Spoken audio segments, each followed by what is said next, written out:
بسم اللہ الرحمن الرحیم۔ حدیث نبوی صلی اللہ علیہ وآلہ وسلم۔ حضرت ابو ہریرہ رضی اللہ عنہ سے روایت ہے کہ رسول اللہ صلی اللہ علیہ وآلہ وسلم نے فرمایا، قیامت قائم نہیں ہوگی یہاں تک کہ رومی، عیسائی عماق شام میں حلب اور انطاکیہ کے درمیان ایک پرفضا علاقہ جو دابق شہر سے متصل واقع ہے یا دابق میں اتریں گے۔ ان کے ساتھ مقابلے کے لیے دمشق شہر سے یا مدینہ سے اس وقت روئے زمین کے بہترین لوگوں کا ایک لشکر روانہ ہوگا۔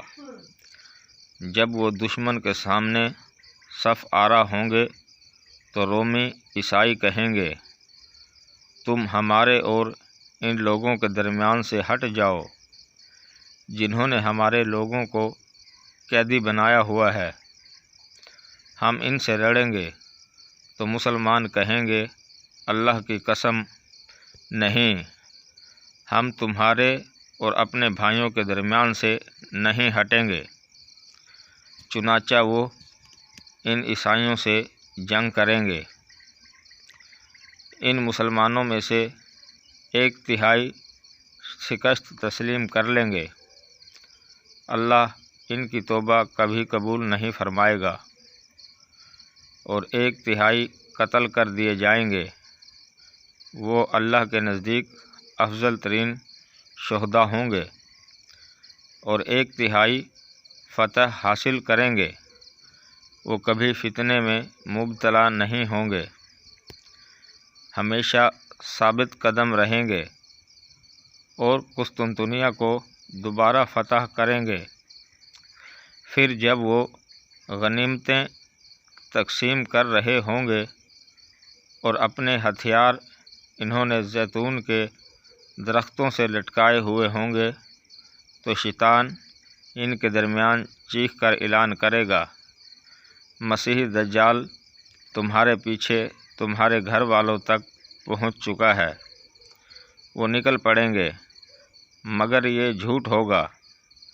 جب وہ شام دمشق پہنچیں گے تو وہ نمودار ہو جائے گا۔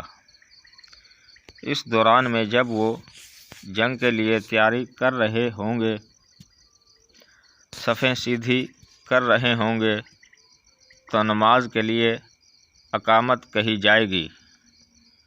اس وقت حضرت عیسیٰ بن مریم علیہ السلام اتریں گے تو ان کا رخ کریں گے۔ پھر جب اللہ کا دشمن دجال ان کو دیکھے گا تو اس طرح پگھلے گا جس طرح نمک پانی میں پگھلتا ہے۔ اگر وہ حضرت عیسیٰ علیہ السلام اسے چھوڑ بھی دیں تو وہ پگھل کر ہلاک ہو جائے گا، لیکن اللہ تعالیٰ اسے یعنی حضرت عیسیٰ علیہ السلام کے ہاتھوں قتل کرائے گا، اور لوگوں کو ان کے ہتھیار پر اس کا خون دکھائے گا۔ حدیث نمبر 7278، کتاب صحیح مسلم، درجہ صحیح۔ ناظرین کرام، مزید ویڈیوز دیکھنے کے لیے چینل سبسکرائب کریں اور بیل آئیکن پریس کریں تاکہ ہر آنے والی ویڈیو آپ کو بر وقت موصول ہوتی رہے۔ شکریہ۔